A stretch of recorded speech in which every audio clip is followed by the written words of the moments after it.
Welcome to our channel. अगर channel पे पहली बार आए हैं तो चैनल को लाइक सब्सक्राइब शेयर करें। स्टूडेंट्स, आज हम करेंगे हिंदी भाषा अप्रैल के मंथ में जो आपका NIS का पेपर आया था उसके बारे में।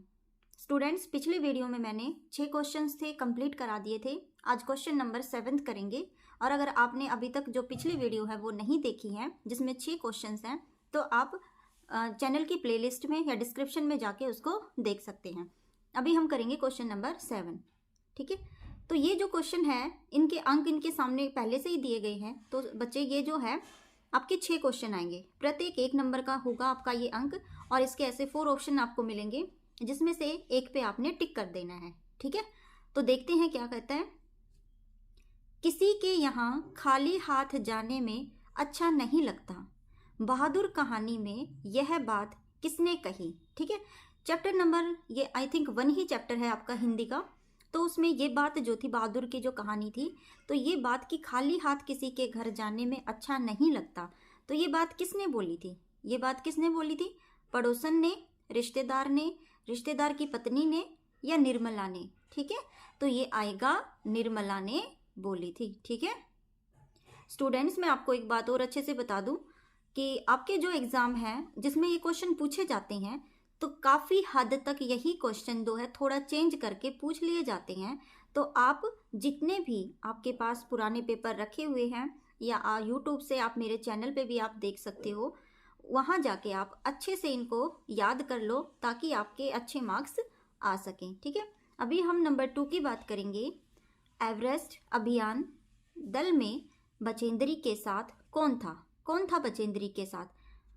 हंसादोई, तेंजिंग, जुमके ताबी, या अंगदोई जी। तो यहाँ पे इम्पोर्टेंट है ये अंगदोई जी जो थे ये बचेंद्री के साथ रहे थे। ठीक है, किसमें? एवरेस्ट अभियान के अंदर। एवरेस्ट की चोटी पे जो चढ़ने वाली जो लड़की थी सबसे पहले, उसका नाम था ये बचेंद्री। है आपके जो चैप्टर है उसी में से लिया गया है। तो उनके साथ जो थे अंगदोई जी जो रहे थे। ठीक है, ये इसका आंसर रहेगा, इंपॉर्टेंट है, इसको भी याद करोगे। गोरैया सुखी राजकुमार के सानिध्य में सीखती है। ठीक है, गोरैया की आपने कहानी सुनी होगी, खुशी राजकुमार आपके चैप्टर में से ही है ये भी। तो उसमें एक गोरैया चिड़िया होती है जो राजकुमार के स्टैचू के पास रहती है और वो राजकुमार से उसके साथ रह के क्या सीखती है? निस्वार्थ प्रेम, तरस खाना, आत्म विश्लेषण, या दया करना। तो वो निस्वार्थ प्रेम करना सीख जाती है। ठीक है, आगे देखेंगे। किस घटना से पता चलता है कि गिल्लू भी मनुष्य की तरह अपनी समस्याओं का समाधान कर लेता था? आपको पता है कि ये महादेवी वर्मा का जो चैप्टर है आपकी में, उसमें जो राइटर है महादेवी वर्मा और गिल्लू एक गिलहरी का नाम है। तो इस चैप्टर में तो कहते हैं कि जो गिल्लू एक गिलहरी थी वो अपनी समस्याओं का समाधान कैसे कर लेती थी? ठीक है, काजू कम खाने से, ठीक है, लेखिका का सिर सहलाने से, सुराही पे सोने से, थाली में बैठकर खाने से। ठीक है, इन चारों में से एक ऑप्शन आपने बताना है। तो यहाँ पे स्टूडेंट जो गिलहरी थी वो क्या करती थी कि गर्मी जब उसको ज़्यादा लगती, ठीक है, तो वो क्या करती? एक सुराही, सुराही यानी कि बर्तन, जो मिट्टी का बर्तन होता है उसमें पानी डला होता है, तो वो क्या करती? उसके ऊपर जाके बैठ जाती थी सुराही पर सोने से। ठीक है, और उसके ऊपर सो जाती थी क्योंकि उसमें पानी होने की वजह से वो ठंडा रहता था। तो यही तो कहा है कि वो मनुष्य के जैसे अपनी समस्याओं का समाधान निकाल लेती थी। तो ऐसे ही तो समाधान निकालेगी, ठीक है, कि उसको गर्मी ना लगे। तो वो सुराही पर सोने जो थी वो बैठ सोने लग जाती थी। आगे देखेंगे अगला क्वेश्चन। ये सारे क्वेश्चन 1-1 नंबर के ही है। नेक्स्ट देखते हैं। नगर के लोगों द्वारा सुखी राजकुमार की प्रतिमा की प्रशंसा करने का कारण क्या नहीं था? ठीक है, आपको पता है ये जो स्टोरी है एक राजकुमार की स्टोरी रही है जिसकी प्रतिमा बनाई गई थी। तो वहाँ कहते हैं कि जो प्रतिमा थी सुखी राजकुमार की, तो उसकी प्रशंसा लोग क्यों नहीं करते थे? क्या कारण रहा था? ठीक है, सोने की होना, सोने की थी, कीमती पत्थर जड़े होना, ठीक है, राजकुमार की होना, या अति सुंदर होना। ठीक है, तो यहाँ पे जो आएगा राजकुमार की होना। ठीक है, इसलिए लोग जो है प्रतिमा की प्रशंसा करने का कारण क्या नहीं था? यही उसका कारण रहा है कि वो राजकुमार की थी। ठीक है, अगला क्वेश्चन हम देखेंगे, शतरंज के खिलाड़ी पाठ के माध्यम से दिखाया गया है। क्या दिखाया गया है? शतरंज खेल का महत्व, हारने वाले खिलाड़ी का द्वेष, भारतीय शासकों का पतन, अंग्रेज शासकों का दमन। तो यहाँ पे स्टूडेंट इसका जो आंसर रहेगा, आपका चैप्टर है शतरंज के खिलाड़ी। ठीक है, तो इसमें क्या दिखाया गया है? भारतीय शासकों का पतन। ठीक है, तो ये वाला चैप्टर ही इसका जो है क्वेश्चन का ये आंसर रहेगा। आगे हम नेक्स्ट देखते हैं स्टूडेंट क्वेश्चन नंबर 8।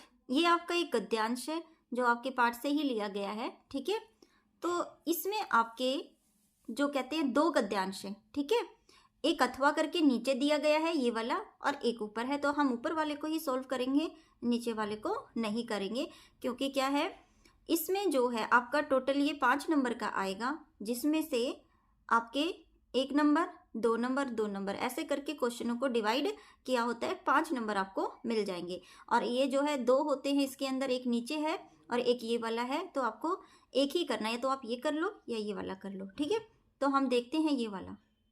प्राणी शास्त्रियों का ऐसा अनुमान है कि मनुष्य का अनावश्यक अंग उसी प्रकार झड़ जाएगा जिस प्रकार उसकी पूंछ झड़ गई है। ठीक है, उस दिन मनुष्य की पशुता भी लुप्त हो जाएगी। शायद उस दिन वह मरणास्त्रों का प्रयोग भी करना बंद कर देगा।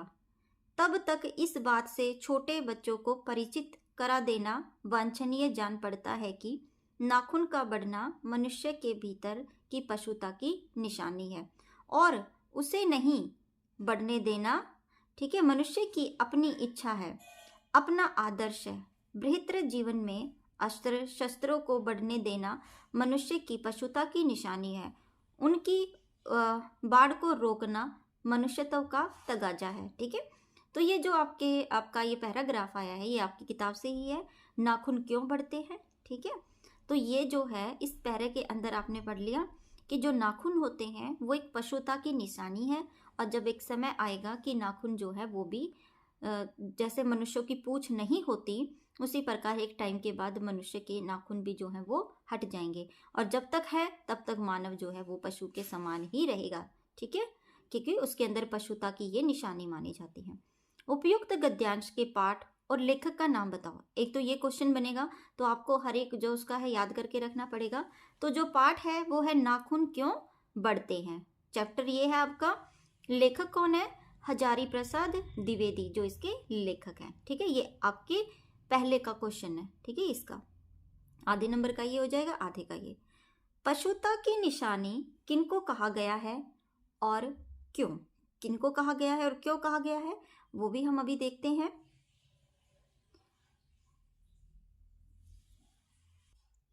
तो यहाँ पे आप इसका आंसर ये देखेंगे कि जो मनुष्य है, नाखून का बढ़ना मनुष्य के भीतर की पशुता की निशानी है। पशुता की निशानी क्या है? नाखून का बढ़ना। और क्यों? क्योंकि इसको बढ़ने देना नहीं चाहिए। मनुष्य अपनी इच्छा है कि अपना आदर्श है, क्योंकि ये बढ़ेंगे तो मनुष्य जो है वो पशुता, ये लिखा है ना, अस्त्र शस्त्रों के बढ़ने देना मनुष्य की पशुता की निशानी है, और इनको बाढ़ को रोकना मनुष्यत्व का तगाजा है। ठीक है, बच्चों को किस तथ्य से परिचित कराना वांछनीय है, इससे वे कैसे प्रभावित होंगे। ठीक है, तो किससे? ये रहा। तब तक इस बात से, कौन सी बात से? कि ये वाली बात, मनुष्य का अनावश्यक अंग उसी प्रकार जिस प्रकार मूछ झड़ गई, उस दिन मनुष्य की पशुता भी लुप्त हो जाएगी। शायद उस दिन वह मरणास्त्रों का प्रयोग भी बंद कर देगा। ठीक है, कि जब तक जो बच्चा मनुष्य जो मरने के शस्त्र यूज करता है तब इस बात से छोटे बच्चों को परिचित कराना वांछनीय नहीं होगा। ठीक है, तो ये यहाँ तक इसका आंसर सही हो जाएगा। अभी हम नेक्स्ट क्वेश्चन देखेंगे।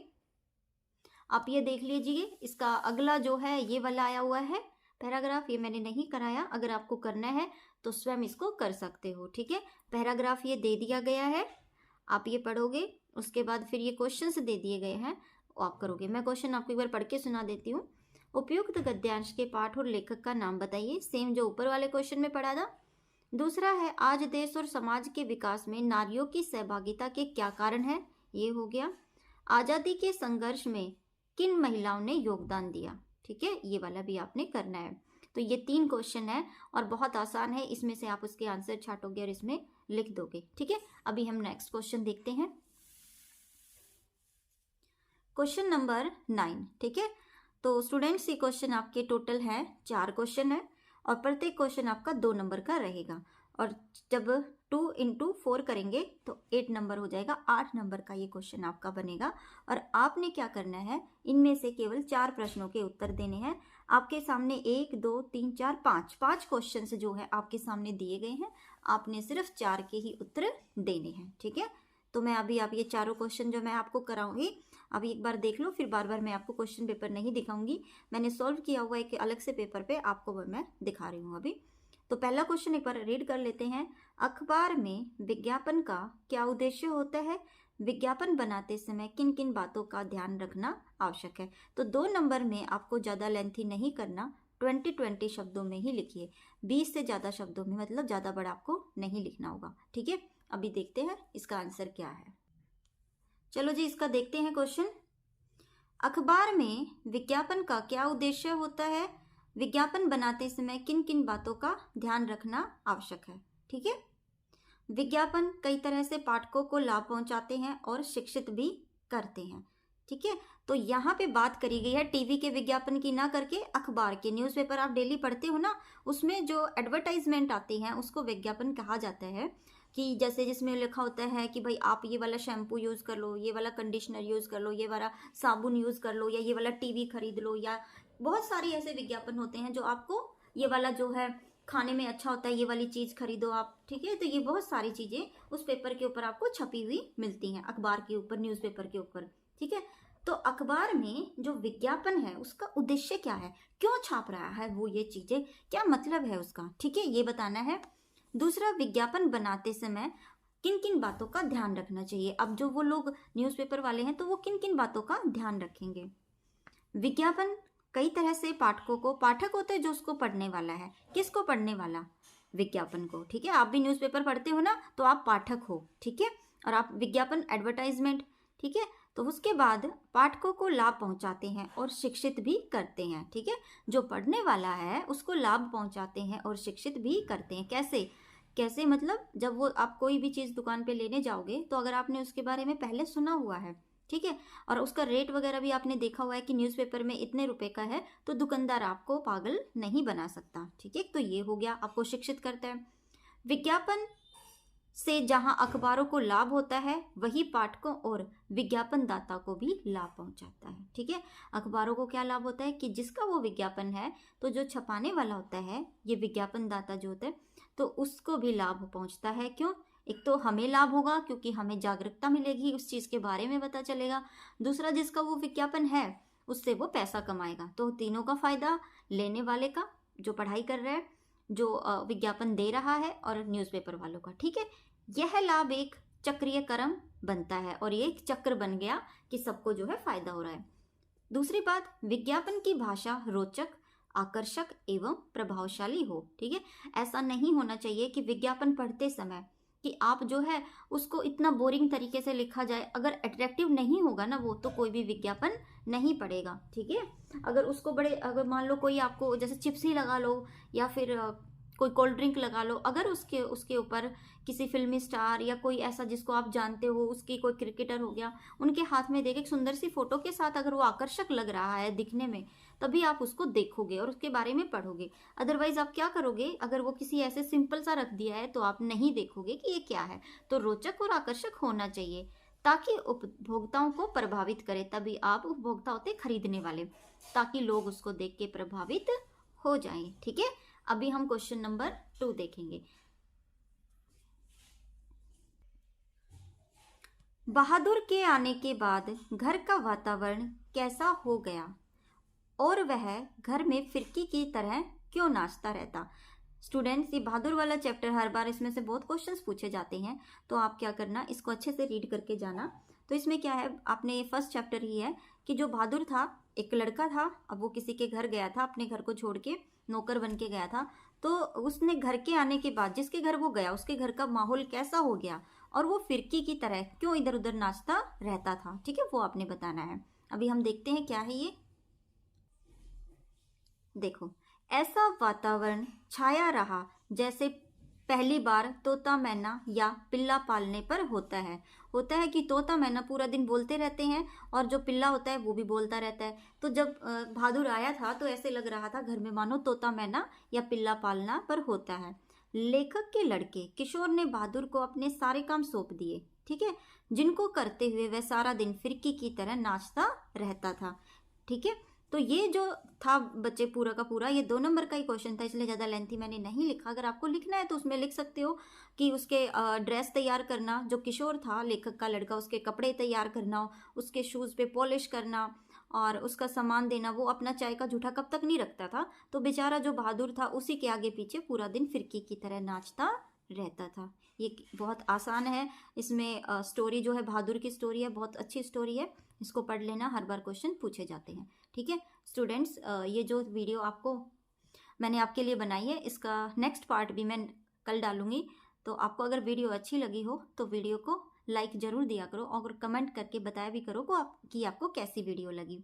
आगे इसका जो है क्वेश्चन जो है वो भी डालूंगी और नेक्स्ट जितने भी क्वेश्चंस रहते हैं आपके हिंदी के वो सारे ही डालूंगी, क्योंकि जितने भी पेपर आपके 2023 में आए हैं, अप्रैल में आए हैं, अक्टूबर में आए हैं, वो सारे के सारे यानी 2 सेट हो गए आपके, वो पूरा डालूंगी। अगर आप इनको अच्छे से कर लेते हो तो आपके एग्ज़ाम में बहुत आपको फ़ायदा होगा। वीडियो देखने के लिए थैंक यू। तब कल फिर मिलते हैं।